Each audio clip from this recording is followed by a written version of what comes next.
Et bonjour à tous et à toutes, j'espère que vous allez bien. Oui, on se retrouve aujourd'hui pour une vidéo face cam. Oui, ça faisait longtemps. Comme vous pouvez le voir, je sais, c'est le truc qui vous choque. Oui, oui, oui, je n'ai plus ma barbe. Ça a repoussé, il y a une petite barbe de 3 jours, mais voilà, c'est tout. J'ai des cosplays pendant tout le mois sur des persos imberbes, et forcément, il ne faut pas que je porte la barbe.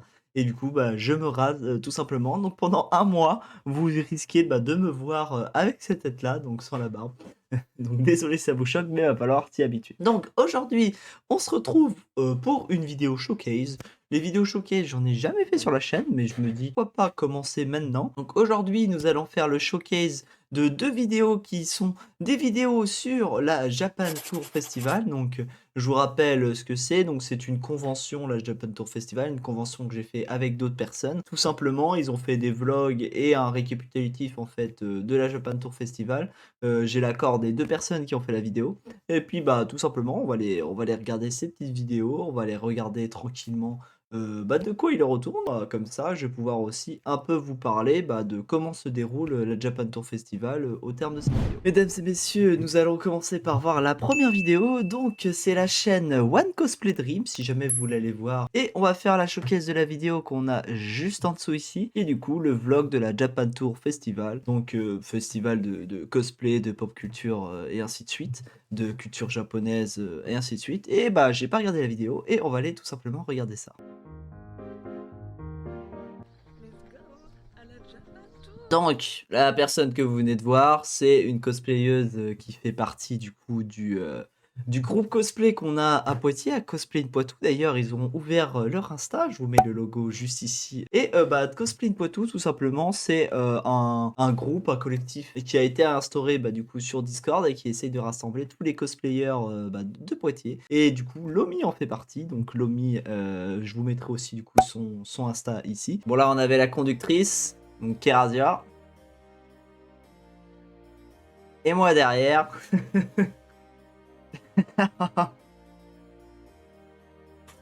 J'avais oublié ce moment. Alors là, je vous dis, c'était le début. Il pleuvait, mais des cordes. Et il pleuvait vraiment des cordes et il y avait du vent. Et comme on avait des robes à mettre, c'était un enfer à mettre. Donc moi j'étais en San, donc Princesse Mononoke. Premier jour, la Japan Tour Festival. C'est une convention de 3 jours, donc le vendredi, samedi, dimanche. Moi, le vendredi, je travaillais, mais j'y suis allé le samedi, dimanche, du coup, avec eux. Donc, comme vous voyez, là, on a l'accueil de la Japan Tour Festival. Et là, on voit le visage de la panique, là. Là, on voit vous le voyez, le visage du seum, là? Là. Ça, c'est le visage du seum. Pourquoi? Je vous explique, on avait emmené, du coup, des petits ventilos comme celui que j'ai là. Donc, c'est des petits ventilos comme ça, que t'allumes, ça te fait du vent, parce qu'en convention, il fait ultra chaud, et en plus, en Barbie, laisse tomber, en robe, elle devait avoir ultra chaud. Et le problème, c'est que dès le début de la convention, cette boulet, oh la tête de Ray, j'avais Enfin bref, dès le début de la convention, donc dans sa wig, donc wig perruque, hein, pour ceux qui parlent pas anglais, elle avait bloqué du coup le petit ventilo dans sa wig et du coup c'était la galère de début de convention. Donc tranquillement, là on voit donc tout ce que vous voyez là, donc c'est l'extérieur de la convention. Des fois c'est à l'intérieur, des fois à l'extérieur. La plupart du temps c'est à l'extérieur. Donc il y a toujours un espace extérieur histoire que les gens puissent prendre l'air et tout. Mais surtout aussi, souvent c'est là qu'il y a les stands bouffe, histoire que ça sente pas trop dans la convention. Et où en fait les gens peuvent se poser et manger à n'importe quel moment de la convention.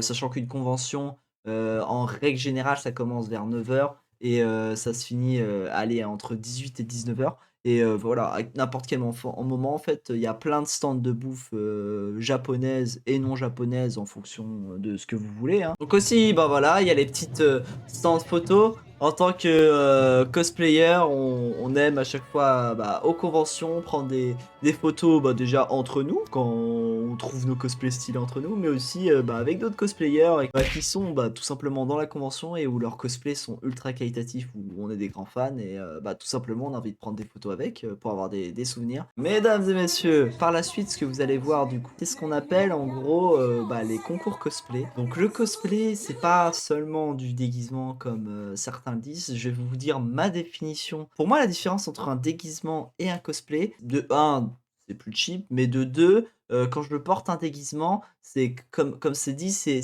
quelque chose pour cacher, c'est un déguisement, c'est quelque chose que je mets par-dessus qui je suis. Quand je fais du cosplay, c'est la passion qui vient s'ajouter et le fait d'incarner, en fait, pleinement un personnage. C'est réellement, bah, faire son personnage pour être le plus ressemblant et le plus ce qu'on appelle du coup RP, le plus roleplay, de ce personnage et vraiment essayer d'incarner le plus possible ce personnage. Contrairement à un déguisement où en fait, bah, tu le mets, pour les carnavals ou ce genre de choses. Le cosplay a une phase professionnelle et là, par la suite de la vidéo, on va voir, ce qu'on appelle les concours cosplay. Donc c'est des concours, aux conventions auxquelles on peut participer, on s'inscrit et tout.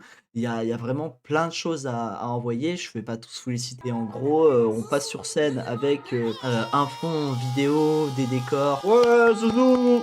Ouais!» Bon là, vous entendez qu'on gueule, hein. Je faisais partie, bah, des gens qui étaient devant et qui prenaient la vidéo. Mais là, on gueulait parce que, bah, c'est Zouzou.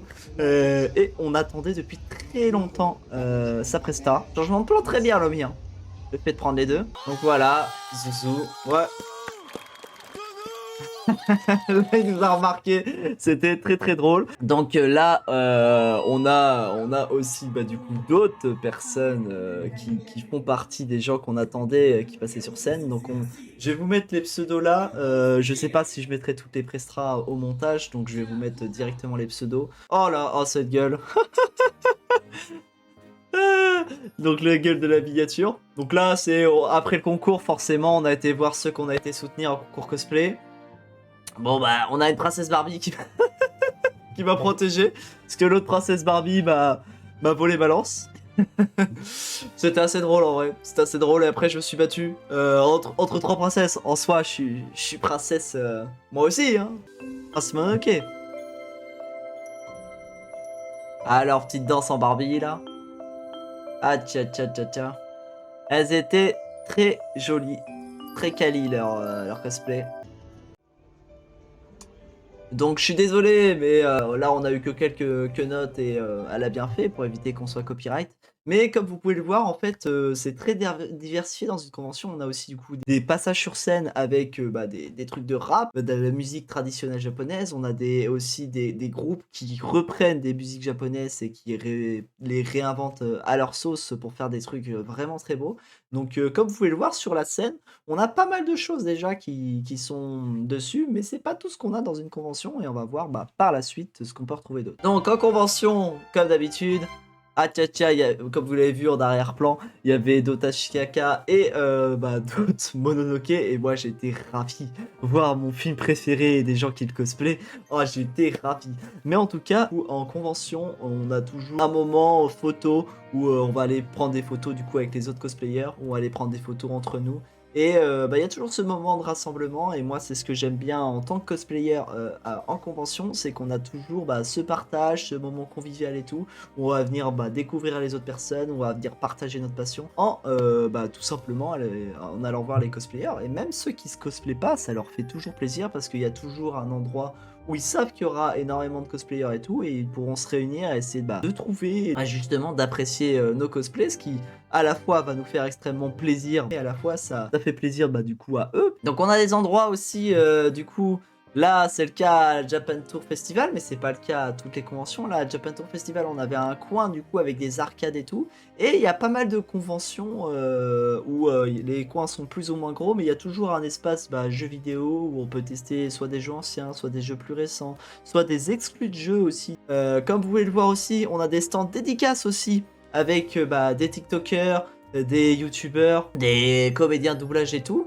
Et en gros, ça permet bah, du coup de partager avec bah, ces personnes. Il y a plus ou moins de monde en fonction de la convention et bah, des personnes que vous voulez voir, mais il y a vraiment de tout type de personnes qui se réunissent. Ça permet de partager, de voir bah, des personnes que vous pensez ne pas pouvoir voir autre part. On a des espaces qui permettent bah, tout simplement, comme vous pouvez le voir là, à des exposants de montrer bah, leurs œuvres, les créations qu'ils ont fait et qui peuvent du coup nous présenter et nous vendre. Donc on a des expositions, on a des endroits musées où des gens font des créations et c'est juste pour nous montrer. Bon bah là, il y a le moment Poitiers où forcément on nous a repérés parce qu'on gueulait tous comme des comme des swabs.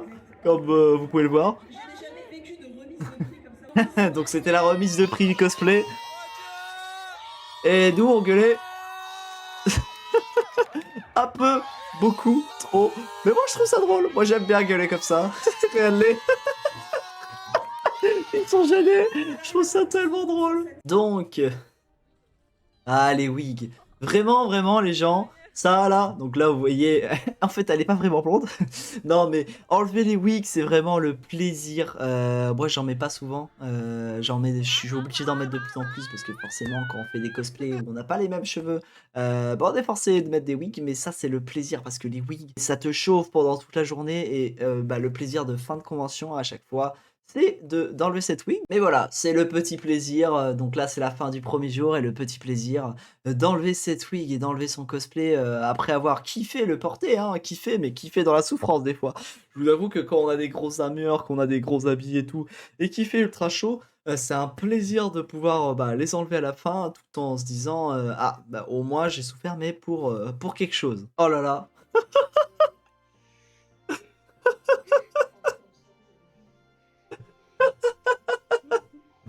Dans la salle de bain où tout est mouillé parce que j'ai rien.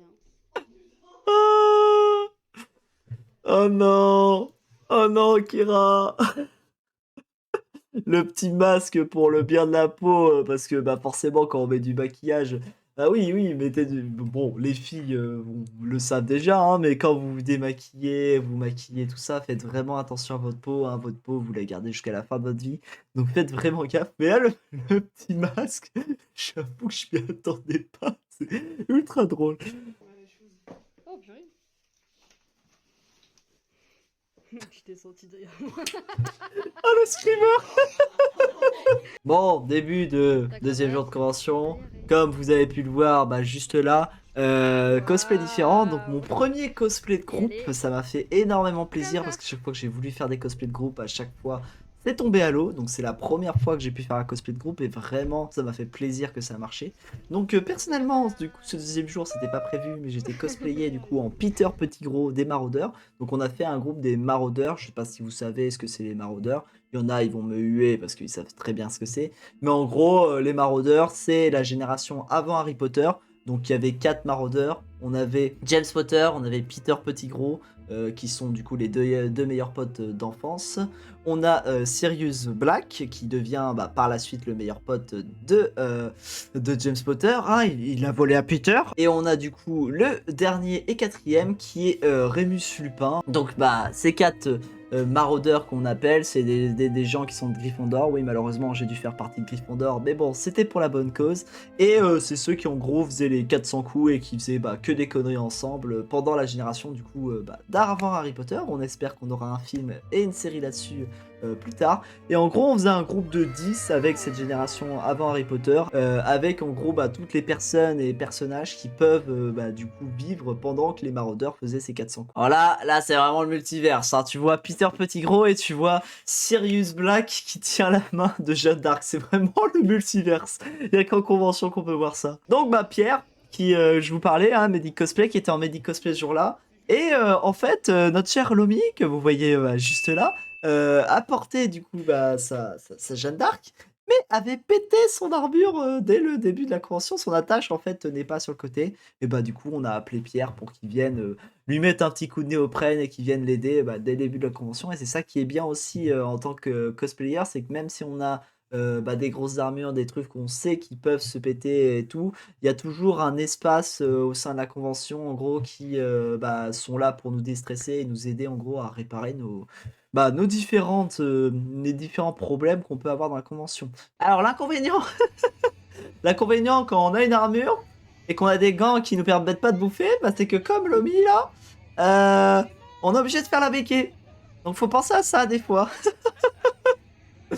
Ah bordel. Comme vous voyez là, donc là on n'était pas trop rassemblés, c'était le temps de se rassembler. Mais ce qui est bien aussi, c'est que même si des fois en convention on a des cosplays différents et on va se partir en petits groupes et tout, et c'est comme ça même dans la majorité des conventions, il y a toujours des moments, les moments où on va manger, les moments où où on va prendre des photos, ou les moments par exemple des concours cosplay où on sait que à ce moment-là on sera rassemblés et on va faire les trucs ensemble. Donc en convention, la plupart du temps, comment ça se passe? En général, la première convention que vous faites, vous êtes stressé et tout, vous y allez avec quelqu'un et pour découvrir et pour moins avoir peur et vous faites toute la convention avec. Mais pour les conventions d'après, une fois que vous avez compris le truc, la majorité du temps, c'est même si on y va en groupe, on est dispatché, on est en petit groupe, on est en 1, 2, voire 3 personnes à se dispatcher pour aller à droite à gauche et chacun fait sa vie. Comme vous pouvez le voir aussi, donc là vous allez pouvoir le voir avec les images que je vous montre, on a des petits musées. Par exemple, ça c'est le musée One Piece où il y a des figurines, on a les planches, les chara design, les croquis, des grosses armes, statues et tout, en fait, qui ont été refaits. Et c'est bien parce que en fait, des musées comme ça, dans les conventions, on en a plusieurs. Il y a des fois, il y a même donc ce que j'appelle des musées interactifs avec des décors de l'univers qui ont été recréés, qui permettent de prendre des photos. Par exemple, j'étais à Japan Expo il y a pas longtemps et il y a des gros musées de plein de choses. On avait du cat size ou encore des mini-jeux à l'intérieur de la scène, et enfin à l'intérieur du musée. Et franchement, c'est vraiment des petits espaces vraiment sympas et qu'il faut vraiment pas louper dans les conventions. Pour moi, c'est vraiment des endroits hyper intéressants à voir dans les conventions. Donc, les 4 maraudeurs, comme je vous ai dit. Là, on a Sirius Black. Là, on a James Potter. Ici, on a notre cher petit Rémus Lupin. Et moi, Peter Petit Gros, donc la grosse bouffe, hein. Avec sa petite sucette. Et du coup, avec la carte des maraudeurs. Là, on a des dinosaures qui sont venus nous embêter. C'était vraiment drôle. En vrai, c'est ça aussi, c'est qu'il y a toujours des imprévus, des trucs cool dans les conventions. Et là, comme vous pouvez voir du coup sur la vidéo, et c'est ça qui est incroyable, c'est que là, comme vous voyez, on a nos 3 cosplayers de Poitiers, mais on a deux autres cosplayers qui ont fait du coup du Fate aussi. Et c'est ça qui est incroyable, c'est que en plus de rencontrer des cosplays différents et d'avoir la diversité et tout, on peut trouver des gens qui font les mêmes cosplays que nous et qui sont passionnés par les mêmes choses, mais qui les ont fait totalement différents, et ça permet de partager, de voir les différentes façons et pensées qu'on a eu de faire les mêmes cosplays, parce qu'on les fait jamais de la même façon. Et c'est vraiment hyper intéressant, moi j'adore. Ah, j'avais oublié ça. Je fais un cadavre. Je vais donc arrêter la vidéo sur ça, tout simplement. J'ai essayé avec le montage d'être le plus concis possible pour pas que vous ayez une vidéo la plus longue possible. Mais en gros, j'ai essayé quand même de vous expliquer un peu comment ça se passait en convention. J'espère que vous avez un peu compris. En plus, on avait les images grâce à la vidéo. Merci du coup à One Cosplay Dream, donc, qui est fait par Kerazia et Lomi, de nous avoir proposé cette vidéo pour illustrer mes propos. La vidéo était vraiment drôle et c'était vraiment sympa. Merci à tous du coup. Je remets tous les Insta ici. Si jamais vous voulez voir en gros à quoi peuvent ressembler les cosplays, les différents cosplayers de Poitiers, j'espère que j'aurai oublié personne. Sinon, pour ce qui est du groupe Maraudeur, vous inquiétez pas, des photos de Peter Petit Gros, j'en ai qui sont en préparation, et des photos des maraudeurs, j'en ai en préparation aussi. N'hésitez pas à aller sur mon Insta si vous voulez voir mes cosplays et ces différentes photos. Oui, encore auto-promo, mais on n'hésite pas. il faut de temps en temps. Mais voilà, j'espère que ça vous a plu. Pensez à liker et à commenter si vous aussi vous étiez à Japan Tour, et si vous étiez à d'autres conventions, et si le monde des conventions vous plaît et que la vidéo vous a plu. Et on se retrouve une prochaine fois pour une prochaine vidéo. Je sais, Jean.